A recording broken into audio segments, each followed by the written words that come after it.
So I got a couple beers with Wayne and Duwan the other day, and a topic came up at the table, and I'd like to ask you guys your input on it.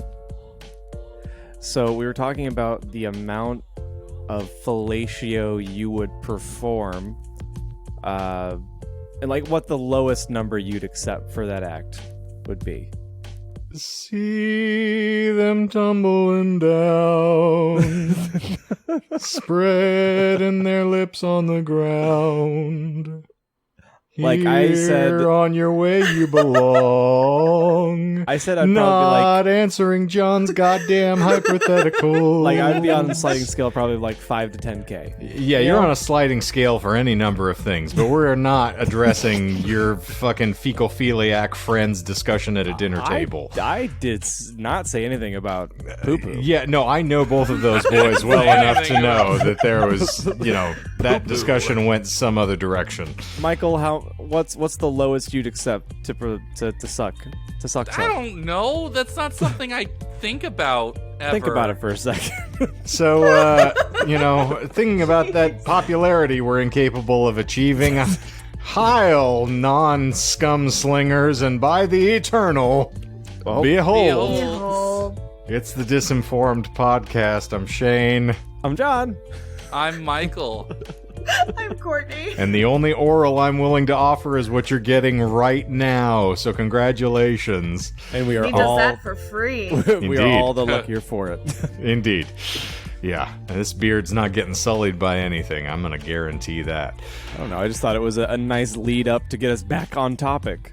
Just because we were talking about somebody who was good at gratifying other individuals with their mouths doesn't mean that we have to do likewise. Dewan's argument to me, by the way, was that 5 to 10K was way too low, and that's whack, and that you shouldn't do it for money or like tangible things. You should do it for intangible things, like love. So like a Diet Coke just for the taste of it. No, he's like, no, like the thing is like, you meet this dude, and he's like, you could tour with the Foo Fighters, you just need to give me suck. One suck to go on tour with the Foo Fighters for East to West Coast, you're going to sell so much merch. Then it's back to money! Well, every relationship is essentially just a going down payment. It's an exchange of goods and services for something, right? That's fair. Yeah. I just love how precious cis men are about blowjobs. It's like some of us have to give those out for free. For the love of the game. I mean, where's that requirement written into law? Because I haven't seen anybody that said, like, blowjobs are a revolt. Yeah, I mean, I'm not precious. I'd prefer not to. We're back on the TikTok roll. Get you a man who will do both. He's a 10, but he won't spontaneously suck a dick. Pass. Shulk, pass. What have I wroth? So speaking of damage that can be done mentally or physically or otherwise, what we typically do on this show is delve into random esoteric nonsense. In the course of explaining it to one another, we lie a little bit. But of course, the co-hosts have to guess what it is we're fibbing about, figuratively, literally, or otherwise. And then, if they miss, or even if they do get it, we explain at the end of the episode what we were lying about, unless it's our newfangled format, and you are showing up for part 2 of Dorothea Puente, or the Last Landlady on the Left, as we have dubbed her. What was that? Indeed. We've gotten as close to the format, because, we're over here Marcus Parks in it, going like, this is part 2 of our deep dive into the misadventures of, an otherwise coercive sex worker. I'm in danger. So as we discovered in episode 1, of course, we had talked about Dorothea's troubled upbringing, her turbulent first marriage, which resulted in a little bit of body shaming, and, of course, body disposal, as it were. Desecration, maybe? I don't know. Don't forget that she was there when the bombs fell. She was there when the She bombs was fell. indeed, yes. Mm-hmm. Much like Thursday. But Unfortunately, she managed to escape that unscathed, go through a few more weird relationships afterwards, and then become a semi-reputable businesswoman and helper of dissident, wayward females and elderly folks in Sacramento, right up until they discovered she was forging checks and cashing out their bank balances for the sake of housing them. It's closer to the plot of Ozarks than it is further from the plot of Ozarks, if you're wondering. In the same way that Texas is close to Virginia? Yeah. Exactly. Yeah. In Iran and, Japan. And the Hanging Gardens of Babylon. Hell. Same. I can see how you think you have a massive dick based on how you measure distance. Well, of course. God damn. Well, if you're asking, I go from ball to tip, so I always have a little extra. I haven't tipped anybody since 1972, so... Michael, have you never measured ball to tip? I'm just, like, I don't want to talk about that. I'd have to measure from the floor up if that's the case. That's terrible. Michael, are you even concerned about shrinking taints? That's a thing? I don't know anything about male reproductive health. I went to Arizona. Shrinking you taints. Went to Arizona. Like, I grew up here. We don't learn fancy things like. Now, weren't the shrinking taints on tour with the Aquabats recently? Did I see that on a bill somewhere? So. Oh, yeah, that's what I knew them as. They used to open for gushing grannies, but not anymore. Speaking of gushing grannies. Indeed. Ever since she's been in jail, it's just been different. Well, I also meant the shrinkage finally caught up with them. But, all right. So, as I mentioned previously, we had 8 lies, and my erstwhile friends here had gotten one of them. So, for those of you who are keeping track moving over into this next episode, we're going to catch all of you up later on. And you're going to know before I know whether or not you knew the lies after listening to the last episode. Michael's going to surprise me on that one. So, doodly-doot, after being on probation for 5 years and paying $4,000 in restitution for cashing the 34 state and federal checks belonging to her tenants, we move forward to April of 1982, where, despite having lost her reputation as a caregiver, 53-year-old Ruth Monroe took up residence with Puente in her upstairs apartment, with Monroe dying soon afterwards from an overdose of codeine and acetaminophen. What does that do? Well, codeine is for cough medicine, and acetaminophen is... So it opens up everything about you, including your orifices and your pocketbook. I like how you assumed I didn't know code, like that. The second one was fine, but codeine is the one I wouldn't know. He obviously knows drugs. Michael. I know what's in my scissor. I mean, it's one of my favorite Jason Isbell songs of all time. If you don't know codeine, friend, you are not a true card-carrying fan, and I'm upset at you. I think I just heard. I think Dwan's going to come kick my ass. Yep. One of my friends. I can feel him. I felt that yell. That's why I got so silent and like timid first. I was just like, whoa. There was a disturbance in the force. Yeah. It was like a million voices all cried out at once and then were silenced. Sorry, See, God. I'm still making Star Wars quotes. Sorry, Shane. Sorry, Dwan. I only can hope to be better from here. Indeed. So. And since we're on the subject of Jason Isbell right now, trigger warnings are aplenty in this episode, and so you might want to check the show notes, see what it is we're discussing, because I certainly don't want anybody to leave this thing feeling uncomfortable, unless you're a Republican. So, this ad brought to you by... Or a new listener. Hi. You're not stuck in here with us. This episode brought to you by Critical Thinking. I'm out. You're going to say critical race theory. I was like, whoa. Let's just do all their checklist. We're going to have some aspects of that here, I'm sure. But, no. All right, so... When investigated, Puente told the police that the woman was very depressed because her husband was terminally ill. So, despite Dorothea's documented past activities, they fucking believed her and ruled Monroe's death a suicide. Okay. So, yeah, for anybody who has hung around for some of my prior documentations of police's complete inability to do appropriate investigations... I have some see alsos. Yeah, it's going to get worse from here before it gets better. Oh, no. So a few weeks later, however, the police did return after Malcolm Mackenzie, a 74-year-old pensioner and one of 4 elderly individuals to level charges against Puente later, accused her of drugging him and consequently stealing from him. Then on August 18th, 1982, Puente was convicted of 3 theft charges and sentenced to 5 years in prison. She is. How many years at this point has she spent in jail? There is a cumulative of probably at least a decade just between being on probation and actually being incarcerated. She's had a rough go. Stop breaking the law, asshole. Or it's at a least free do it, vacation. or at least do it better. Goddamn pen is Jeez. blue. Weight 182? Yeah, in your bra. All right. Man, I wonder if that holds up. I wonder if that still is fun to watch. Well, if it was good for you, I've had better. As proof that you simply cannot keep a good girl down, Dorothea began a prison correspondence with one Everson Gilmouth. And yes, the names just keep getting more fire as we move along, friends. Can you repeat that? Everson Gilmouth. Okay. Mm-hmm. Which means he can survive underwater. That's what I thought. That's a superpower. Oh. He's one of the mermen He can that swim. you read about. He can in swim. fact, swim. It's one of those mer people you read about, you know? Thank you for using gender-neutral language. Yes. Well, I mean, he's a merman. No, I You're meant not when a you mer described the person. community. Thank you. Okay. No, I'm not gonna. No, he's a merman. He's a merman. Got a name like Everson. He's absolutely going with that. In any event, he was a 77-year-old retiree from Oregon.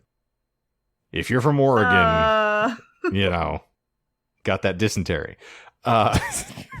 So they developed a pen pal friendship, as it were, and then when Puente was released in 1985 after serving 3 years of her 5-year sentence, apparently she can behave herself when incarcerated, Gilmouth met her outside the prison in his sporty red 1980 Ford pick-em-up. Oh. This will come into play later. Oh, of course. Naturally, their relationship developed rather quickly because she's got some living to get to, and the couple was soon making wedding plans. Subsequently, as per usual, in November of 1985, Puente hired a man named Ismael Flores to install some wood paneling in her apartment, and no, that's not a euphemism, Michael. Don't get excited. I was like, yeah, she did. Lay that Michael Clark. You want to come You were install? talking about filleting people for money. Don't even come at me for making a joke about wood paneling. Oh, he'll come at you. I was posing an artful, esoteric hypothetical. Oh, shut the fuck up. Whatever helps you sleep at night, I guess. Now, knowing her, I'm sure she was very much asking if he'd care to come lay some wood in her apartment. I don't doubt that's how it was phrased. But we'll decide. For his labor, I'm putting quotation marks around that one, and $800, Puente gave him a red Ford pickup as well, which I thought she you were going to claimed. say something else. Yes, she gave him a red Rocket. The red Ford pickup. And You a know what I red mean. Ford pick-em-up, which she stated belonged to her boyfriend in Los Angeles, who no longer needed it. He's gone to a little farm, you know, where all the ex-boyfriends go to. It's where they sent Lassie. I knew Lassie. You know, from the movies. He's safe. From the movie. It's still one of my favorite Courtney phrases of all time. That's why I keep going back to it. I'm one of those pores you read about.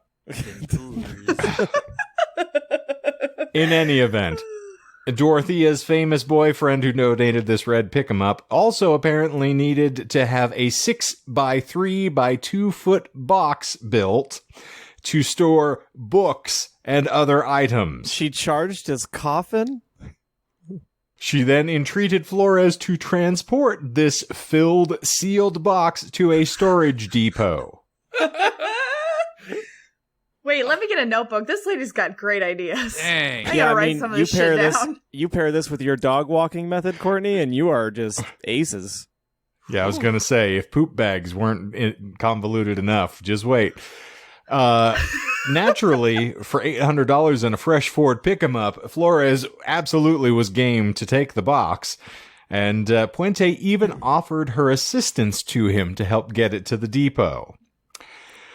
But then, in what amounted to a very dramatic right turn, Puente told Flores to stop while they were on the Garden Highway in Sutter County and just dump the box of junk on the riverbank at an unofficial household junk dumping site. Have you ever been halfway to a destination and thought, fuck it, I hate all my belongings. Just pull on over. I want to get rid of everything. Where I'm going, I don't need those No books. material possessions for me. Takes like chapstick out of her pocket. She's like, I don't even need this. Throws it in the- Ishmael, I'm illegitimate. I don't know how to read. I So, come big from boy. a long, proud line. See? Help me come down here into the mush and find some critters. In any event. This apparently did not bother Flores at all. Completely took it in stride, Compost. and he complied. Just dumped it on the side of the road over here in the junk box. So, Is this whole story true? yes, She convinced him it was she just a bunch absolutely of books? convinced him to build a 6 foot by 2 foot by 3 foot box, and said it just held books that they were going to surreptitiously dump by the side of the road. Ma'am, your box is leaking. I thought you said it was books. Yeah. Well, there's- honey, I'm getting older and I've been a prostitute, so of course my box is leaking. My God. Stop. Oh, no. Shade, that was so funny. Keep going. Oh. Here's the thing, it's when it starts turning green in the fluid as opposed to white pussy kind of stuff. Don't that like it here discharge you anymore. definitely need to get looked at. I do not like it here. Indeed. That No. took another sharp turn. You asked him for it. There Like, is give me more. John, there is John nothing. likes a tease. My He doesn't want eyes the were real once thing. again bigger than my tum-tum. So here's the thing, when you start having pussy or a Oh, you need to put some tea bags up in there to help, like there's, yeah, steal some of the acidity out I of feel there. like there just needs to be a bleep over that entire thing. I just put some Earl Grey up in my snatch, and it's just wonderful to get me rightly seasoned. I put my Earl Grey in my Earl Grey. Oh no, God! I mean, her original name was Grey, so I mean, this is all. Exactly. Yeah, Dorothea's getting Earl. I'm about to hurl Gray right now if y'all don't knock it Earl off. the Earl. That's canonical to the Well, story it's- now. T for two, and U for me. No, All right. So in January of 1986, a fisherman spotted this suspicious coffin-looking like box near a riverbank and phoned the authorities. Like you do when you haven't been, twitched by a huckster. and he looked at this thing that's clearly shaped as a coffin, and his first thought was, "I hope some of the books survived." It's like, ooh, it's one of those little libraries that I hear about in the news. Wonder what used books I might find in here. They are getting so Oh, creative. no. This smells like learning. Okay. This smells different. The investigators, of course, pried the box open to find the badly decomposed and unidentifiable body of an elderly man inside. So, never one to let a good husband go to waste, Puente continued to collect Gillsmouth's pension, however, writing letters to his family explaining he hadn't contacted them because he was in ill health. Checks out. Back in the day when we were all just penning letters to one another to apprise them of our health and welfare. Upwell, yes. Upwell. Well, The new company started by Honeywell. Cousin to Updog. Indeed. What is Updog? Who knows? In any event, she also continued to maintain a boarding house, taking in 40, count them 40, new tenants. All while Gillsmouth's body remained unidentifiable and was not identified for 3 further years. wow. Jeez. Did she start making her home into like a replica of H.H. Holmes's joint? If only. You just had like several gas rooms, a place where you could just wheel the bodies and Sweeney Todd them. Yeah, or like a chute, like a yeah, trap, you'd a trap think lever. no. Unfortunately, she was just pushing them down the stairs. Oh.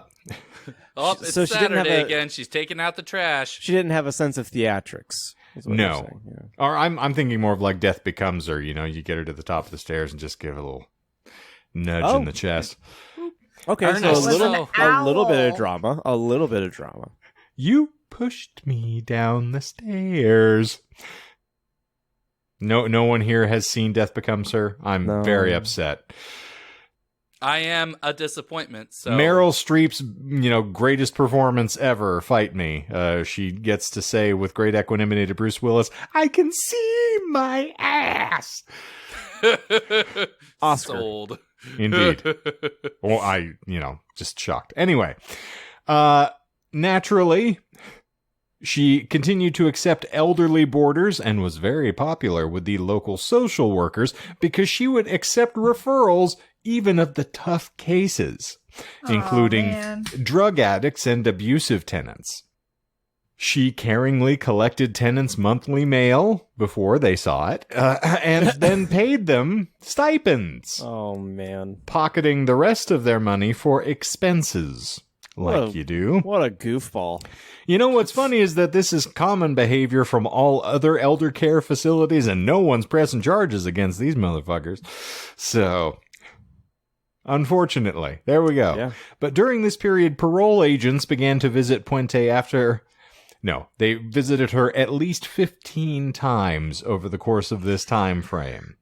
And though she had been specifically ordered to keep away from the elderly and refrain from handling government checks, considering that was what she was incarcerated for previously, no violations were ever noted while she was doing these things. Although Is they- that true? True. She went back on the escalator again. And exactly never even got a strong word pointed at her, unfortunately. Hey, you can't get on the escalator. Fuck you, I do what I want. Okay, ma'am, have a good day. All right, I'm convinced. So, suspicion was finally fucking aroused when neighbors noticed the odd activities of a homeless alcoholic known only, and this is not my name, I did not come up with any of this, so don't at me, known by the name of Chief, whom Puente said she had adopted as her hired handyman. Now, Why use that word? Why? Yeah, Why would she do that? We're in Or the at least- 80s here, friend. Like, we weren't exactly a kind and loving society here at the time. Puente had Chief dig in the basement, carting soil and rubbish away in a wheelbarrow. At the time, the basement floor was then covered with a concrete slab. Chief later went on to dismantle the garage in the backyard, installing a fresh concrete slab there as well. She paved paradise and put up a parking lot. Yeah. And then, wouldn't you know who won the pony? Soon after this, Chief disappeared. No! I mean, we saw that He coming, actually- but still, It's like no! a volunteer. It's like I need to make sure that it can actually hold a body. So I Indeed. just want to make sure I'm Just doing a lay good down. job. Yeah, just Important thing to note, though, for John specifically, Chief was also famed for claiming that he could read animal tracks on asphalt, and saying he was an expert at destroying human souls through black magic. But what an asshole. I digress. Okay. Always walked around in an exceedingly ornate Indian headdress, and I don't know why. For those that are not Yeah, Night Vale fans, don't scream at us. Go listen to some episodes. It's literally Yeah, I episode think 1. you've used that reference before. I have. Okay. It's a lot of fun. So, finally, suspicions were confirmed in 1988 after Judy, an outreach counselor with Volunteers of America, noticed 52-year-old Alvaro Bert Montoya, a developmentally disabled man with schizophrenia, Ooh, Wow. apparently a lifetime combo. winner of the genetic lottery as well, damn. No, for sure. she'd placed at Puente's home, had vanished. Now, Alvaro had struggled with his mental health and been homeless for years, and Judy didn't buy Puente's explanation that he'd simply left for a holiday in Mexico with his brother. What?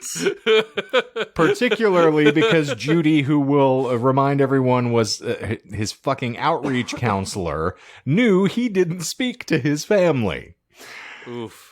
Yeah, And then rough. Judy subsequently began to question another of Puente's tenants, John Sharp. Again, these names, they just delight me to no end.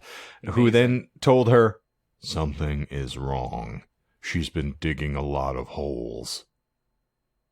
She's planting a garden in her I'm basement. tired of this, Grandpa. It's too damn bad.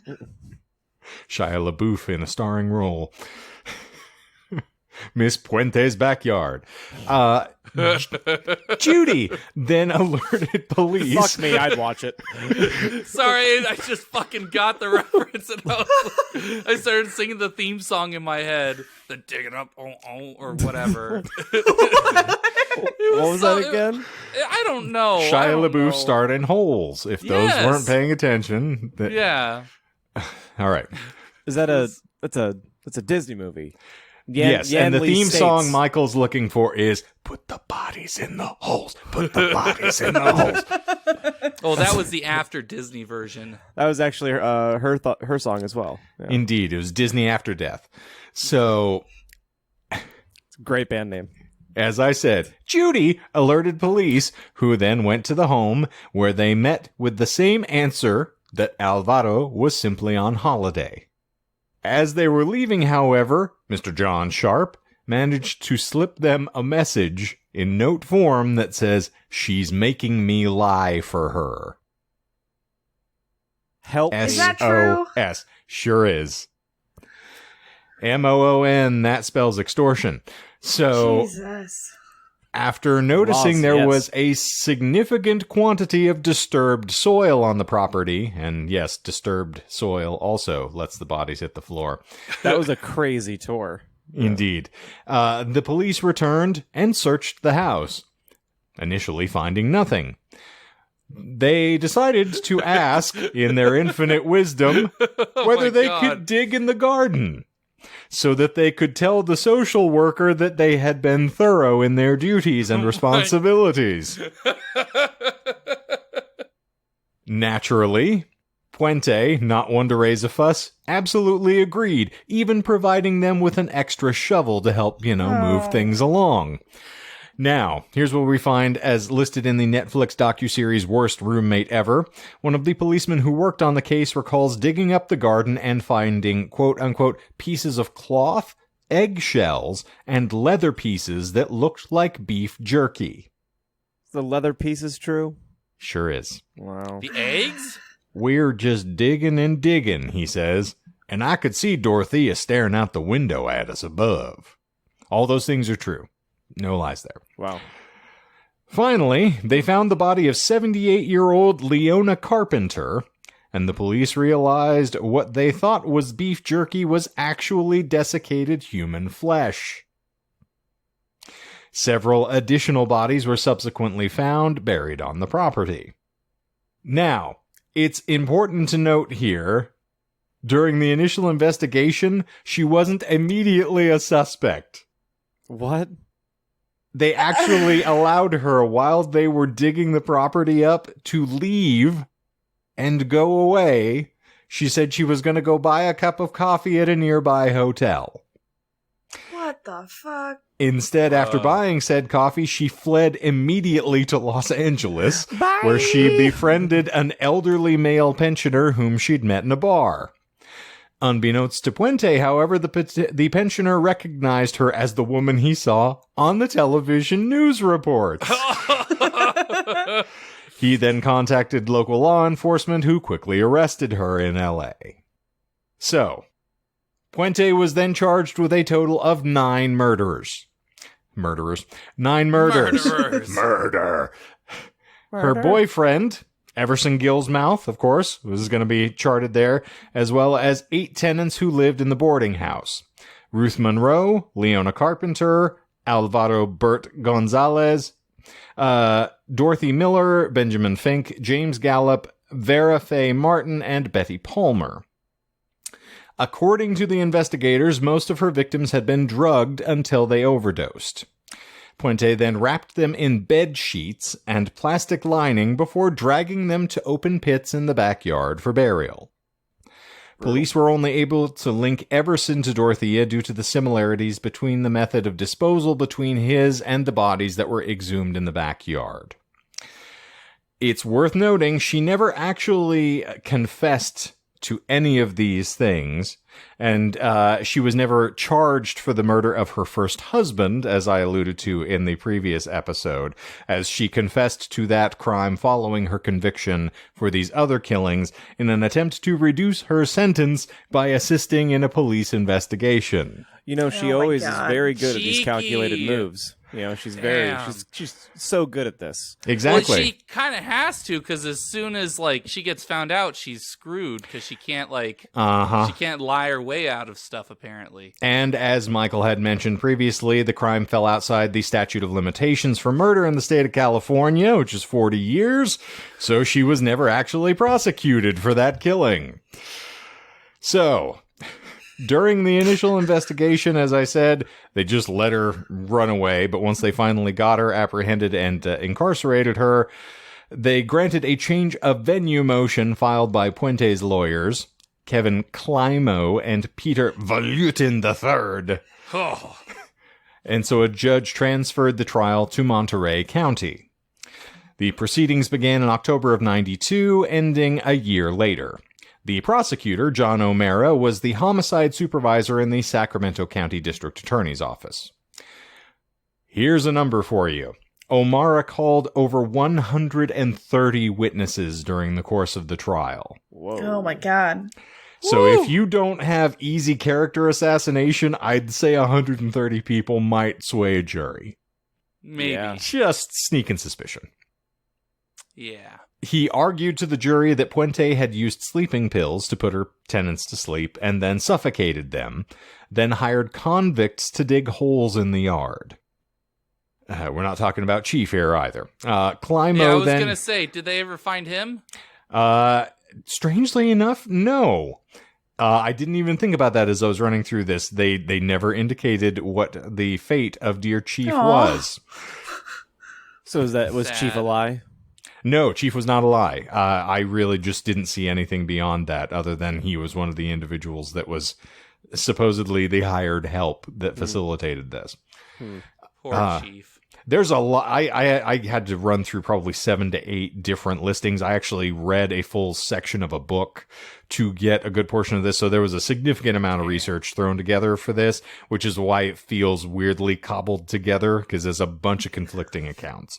So far, and funnily enough, I mention it here, when I started coming up with lies initially, when I started reading into the further research, my lies actually paled in comparison to what she was actually doing. Oh Wow. no. That's So I the had- worst. Yeah, I had to slightly reconfigure because initially I had assumed things were a little more tame on the murder front, and it was not. So, in any event, Climo, who was defending Puente, concluded that his closing arguments by showing a picture commonly used in psychology that can be viewed in different ways and saying, keep in mind, things are not always as they seem. That was his defense. Now, I know they Bullshit. found multiple dead bodies in her backyard, but hey, it could have been an ancient burial ground. That Prove just so me happened wrong. To have, yeah. Or it could have been the neighbors. What It- better way? it's get the 80s. suspicion off your back. The Yeah. Amityville Horror had come out at this point. Like, I'm sure they could have gotten somebody to corroborate. Mm-hmm. We're still right on the, we followed Poltergeist as well. Like, yeah, you could have gotten away with burial ground. Yeah. I've seen stranger things happen. I watched the Johnny Depp Amber Heard trial. I'm all right. educated. The jury deliberated for over a month, eventually finding eventually finding Puente guilty of, I shit you not, 3 murders. The jury was apparently deadlocked 11-1 for conviction on all counts, and the lone holdout finally agreed to conviction of 2 first-degree murder counts, including special circumstances, and 1 second-degree murder count. So everybody else is completely convinced, and this one blowhard's just like, nope, I don't think she did it. Can't prove it. Like, this is the unfortunate aspect, though, is that in spite of all of the circumstantial evidence that you have here and things that would go to character, they didn't specifically have people seeing her killing people and disposing of the bodies. So it's, you know, you can inject reasonable doubt, I'm sure, but still. 130. Yeah, the volume of evidence to the contrary seems to imply she's priors of stealing stuff. And also having, you know, pilfered material from people in multiple instances of the exact same scenario she's being accused of. It's also you really pretty well it's extrapolate. going to hurt her on the leaderboards too, because they really fucked her KD ratio. You know? Indeed. Yeah, that's true. Bad percentages. 3 to 130 or whatever. Yeah. Jesus Christ. No, thank you. Yep, she's Those not getting poor families. Jeez. Yeah. So, thanks for injecting a little gravity there. It's appreciated. We're like, Anchoring it oh, our back down. kill-death ratio is bad. And you're like, oh, I feel bad about those families. She got really bad batting average, is what I'm saying. Those poor people. I mean, you're not wrong. So for Barstool Sports this evening, I'm Shane. Thank you for being here. All right. So, the penalty phase of the prosecution was highlighted by the literal wave of Dorothea's prior convictions, which were introduced by O'Mara. So the defense, of course, called several witnesses attempting to illustrate her generous and caring nature. These witnesses, including her long-lost daughter that I alluded to, one of the ones that she gave up in 1946, because, yeah, that's someone to testify to your good character. Oh, right. She actually... actually, yes, because she could have been living with her mom instead. So Indeed. I would say it was a blessing. Oh, even better. So her long-lost daughter testified to how she had helped them in their youth and guided them to successful careers. By giving them up. Apparently. Some mental health experts then testified to Puente's abusive upbringing and how it motivated her to help the less fortunate. Right. At the same time, they then agreed that she had an underhanded side brought on by the stress of caring for so many down-and-out tenants. You see, she was just burnt out caring for all these, so she had to let off a bit of steam. You know, pilots do it sometimes. Why can't she? Yeah. This is a Stephen King quote, and Michael, this is probably not a good clip because I'm going to get yelled at, but for those who are fans of The Shining, white man's burden, Lloyd, am I right? No. I had to put up with all these down and out people, and that's what led me to murder. Oh, jeez. Now get over here and take your Also, medicine. Rip the guy who actually played him in the movie, in The Shining. He's gone now. Yeah, Lloyd, yep. Yeah, poor bastard. Best stand bartender. Portland, Maine. Portland, Oregon.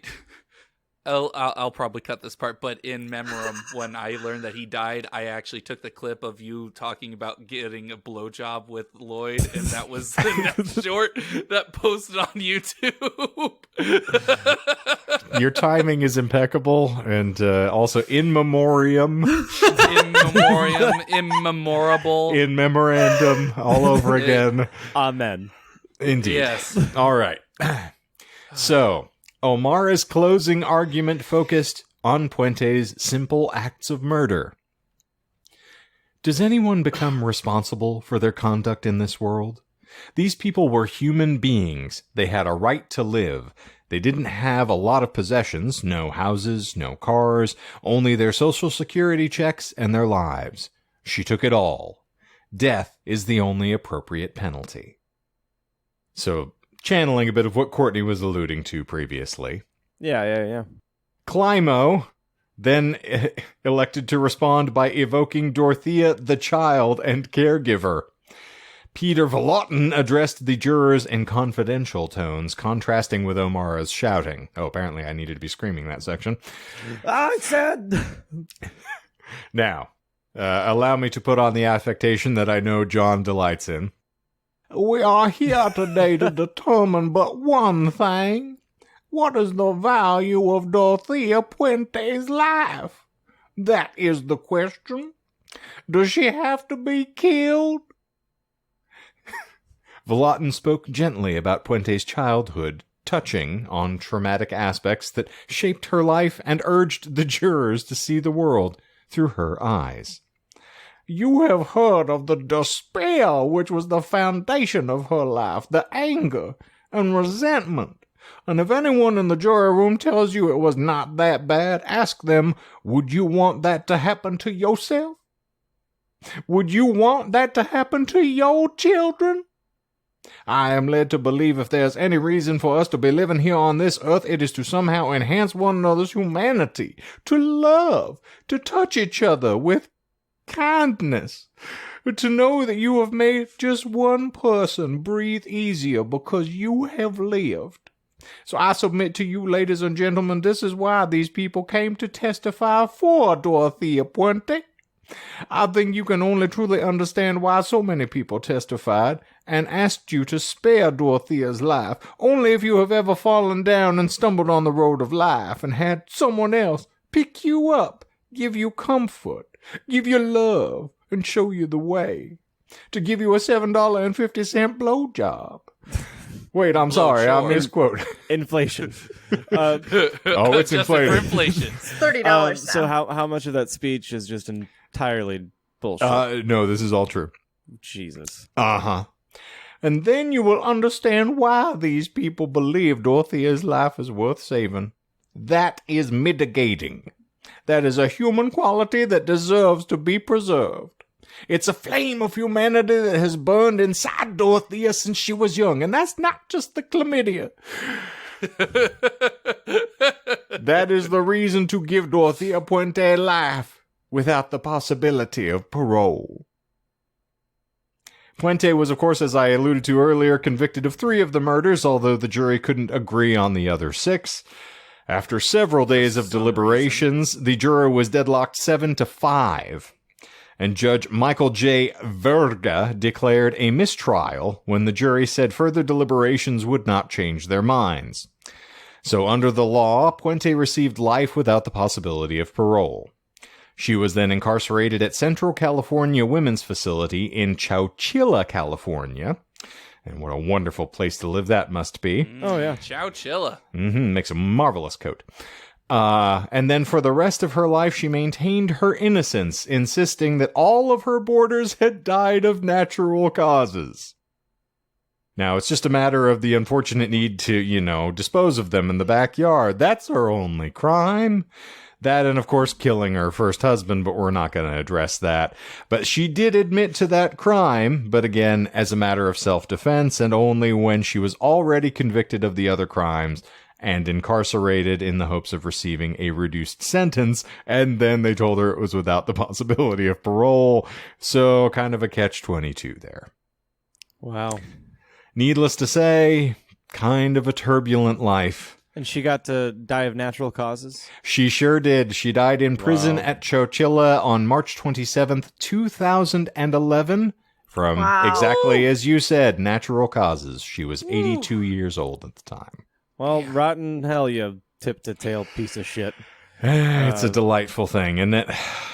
So, I'm going to start over with a new set of lips. Rewind. Whoop. An interesting topic to spread over a couple of episodes, and thank you all for bearing with me, because I know that was a lot to discuss. It was good, though.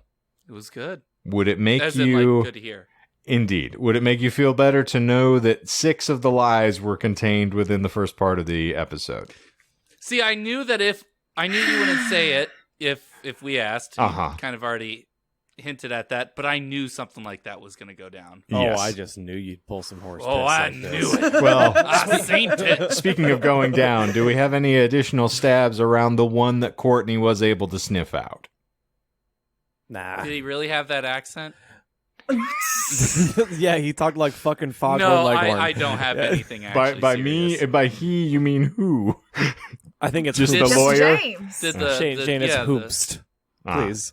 Who's Whomsted? Whomsted. Yeah. Yes. No, I actually have no. I didn't figure. Courtney looked like she's cogitating.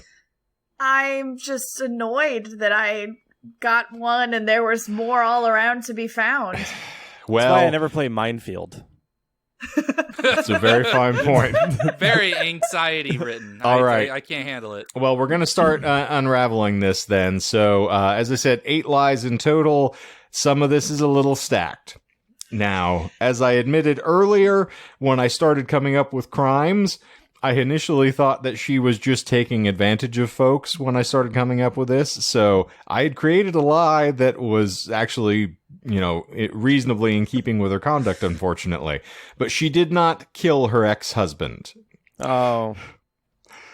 At all. They parted. Dang it! They parted amicably, in fact. He just got sick of her, harumphing around and went on about his life. And so, that's technically lie number 1 is saying that, they found his body discarded in an Atascadero junkyard. So that was the first lie, but it all kind of hinges. So, she did, I was making up, so Courtney, you were right on. I stole Eileen Warnos' story and co-opted it and flew it over here. But as I was writing that lie out, I discovered she actually did work in a cat house as a teenager and had essentially been functioning as a sex worker for the bulk of her life. So I was like, I can't even make this stuff up. So I was like, all right, let's just dive in on it. So then, number 2 indicates that her first husband was her first murder victim. That is not true. So, line number 3 was the entire story of him locking up his shop, going and finding her on the roadway. That is literally Eileen Warnos' first murder. So that entire set of circumstances literally details everything. So I gave you half credit because, technically, yes, Eileen Warnos was robbing people under the aspect that she was trying to seduce them and claim she was going to gratify them, and then she would just rob them when she got in the car. But contrary to this, our particular villain in company here was just happily gratifying people, and sometimes not for money, just wait until hubby went to work and doing it right in the house. Yeah. So there's also some thoughts as to whether or not those 2 children that were sired were actually her husband's, and that's whole set of circumstances. So lie number 3 is essentially the first part of the story. Lie number 4 is the fact that she confessed to his murder later. She never confessed to a crime. In the entirety of her life, even up till she went into prison, she never took credit for anything. She said she never committed a murder. She never killed anybody. She was completely innocent. Nothing stuck to her. Which is even more disgusting and repellent when you get to the end of this. So it's not even that she would just sneak to save herself some sorrow.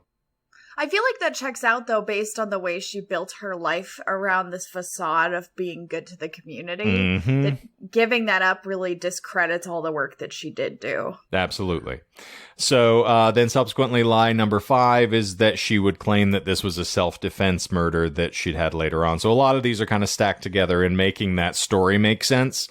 Because once I had created that, I was like, well, she was just an old lodger woman who was just dispatching people. And then we get to, she had a guy literally build a coffin to get rid of her correspondent's boyfriend and throw the body away later. I was like, I thought she was better than she was, but she's not. This is just similar. So then it made the first story sound reasonable by the nature of she did it again later. Mm-hmm. So in any event, McFall actually just left Gray in late 48 after she had suffered a miscarriage and was put on probation for having forged checks. He's like, this is enough of this shit. I'm just going to leave. But so, she did. So the miscarriage actually factored into his divorce proceedings? Because they'd given up the 2 other children already because she was not ready to settle down and be a mother. So he just got sick of trying to deal with her not wanting to be a wife. And again, she was in her teens when they got married, so it's not totally outlandish. It's just a weird, confluence of events. And she already had a really horrible upbringing to that point. So in any event, her never being linked to the crime, of course, was also another lie. So that is what took us through the first 6, was that whole situation surrounding that. So all the area of California that I outlined, where she dumped the bodies, all that other stuff, all of that's contrived, but it's all kind of stacked together. So that gets us through the first 6. But all the other stuff she did from that point forward, from once she started getting caught fabricating checks and taking people in, duping them and taking their money, all that's true. Gets even worse. So as we proceed, takes me a while. I did highlight my Night Vale thing as being a lie for the sake of that's not technically counting in the number, but I was like, if anybody takes that seriously.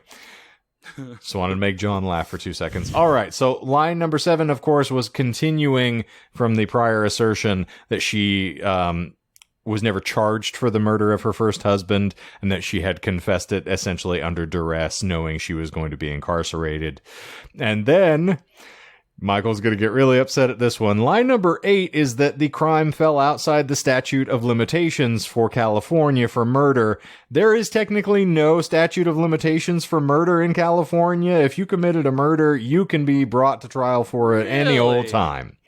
Yes, no statute of limitations at all. I was getting a little wary on that, but I almost asked about that and was like, Mm-hmm. So, yeah, if you commit murder, they will bring charges, regardless of if it was, 10 years ago, 20, 100. They will make sure that you're tried for it. I thought this was America. It is indeed.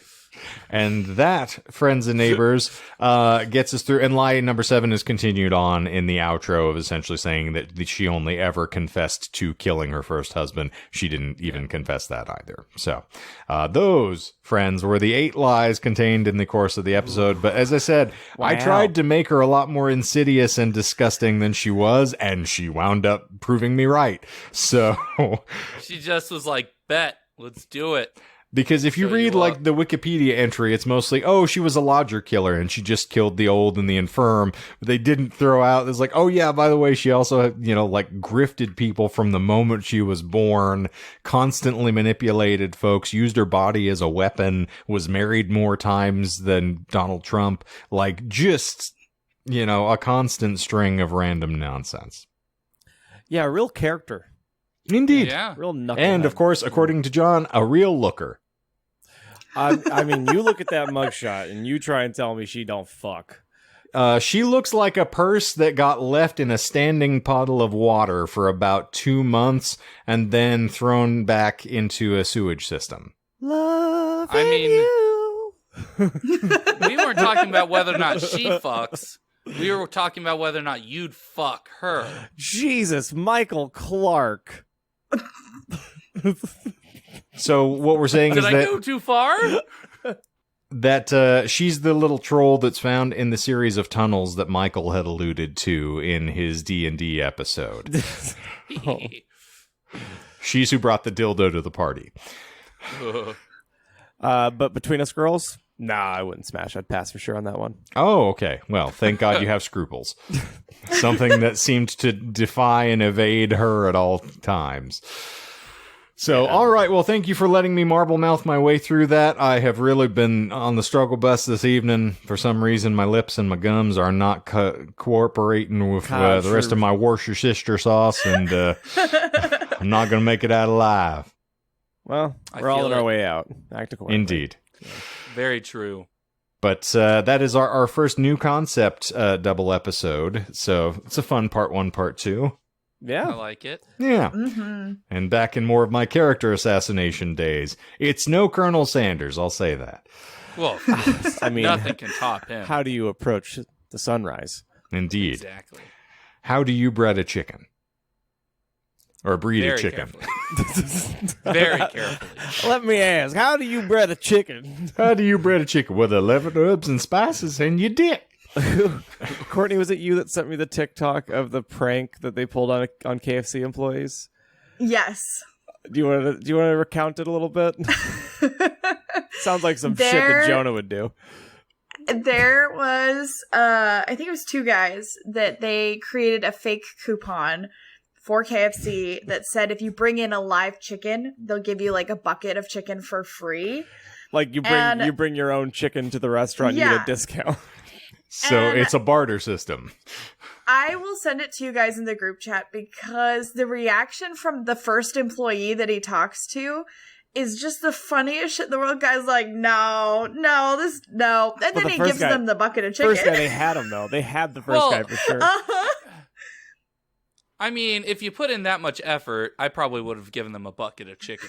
They're like, you know what? Right? I appreciate this effort. Even without TikTok, like that's a story they're probably going to tell for the rest of their lives. Oh, absolutely. Well, and also strangely evocative of the Colonel's actual conduct himself, because he did cruise around with live chickens in the car, just amble into another restaurant like, I'm going to kill this thing for you and make you love it. Oh, fantastic. Indeed. Well, speaking of herbs, spices, and things that you don't want in your mouth, we appreciate you being here as always. If you appreciate it, please rate and review. We would love to hear from you, and be sure that you are subscribed because we've got new episodes winging your way every lovely Monday morning on your preferred podcast provider app. We have also got a link in the show notes below that will take you to all of our relevant socials, so you can go stalk us there in whatever form or fashion you prefer.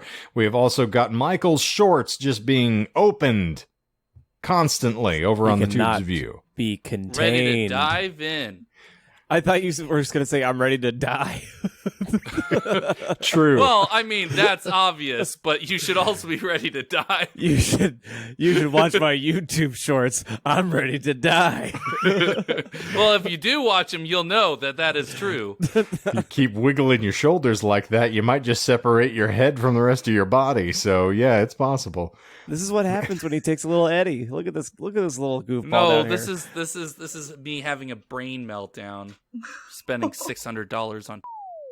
Let's not share that with the general public, friend. We don't need to start confirming our stupidity. Yeah, that's true. I'll just censor that. As the People won't know what I did. Just say spending $600. Release on the Michael cut. No. Oh, he spent $600 on Dorothea Puente. Or was that Didn't Chuck get my money Testa? back. Worse. Oh, I would have spent $600 on Chuck Testa merchandise. Not pets, though.